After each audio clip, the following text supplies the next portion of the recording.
கல்யாணத்துக்கு அப்புறம் ஹனிமூன் ஒன்று போவோம். ஹனிமூன் வார்த்தைக்கு தான் என்ன அர்த்தம்? ஆக்ஸ்போர்ட் டிக்ஷனரியில பாத்தீங்கன்னா கல்யாணத்துக்கு அப்புறம் உள்ள வர முதல் மாசத்தை வந்து ஹனிமூன் பீரியட்ன்றாங்க.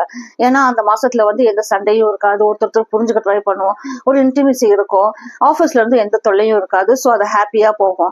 ஹனிமூன்ன்ற வார்த்தை வந்து ஜெர்மனில தாங்க இன்வென்ட் பண்ணியிருக்காங்க. ஆனா இதை கல்ச்சரா கொண்டாந்தது பேபிலானியன்ஸ்.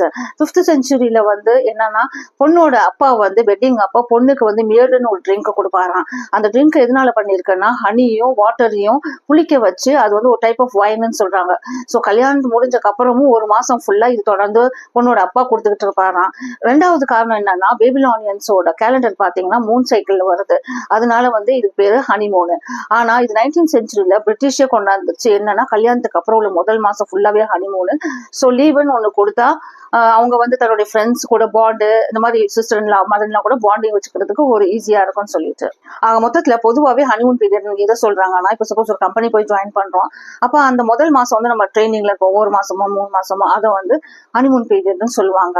இப்ப இதுல இன்னொரு விஷயம் என்னன்னா, இப்ப இது வந்து சொசைட்டில ஒரு பிரஸ்டீஜியஸ் இஷ்யூ ஆயிருச்சு.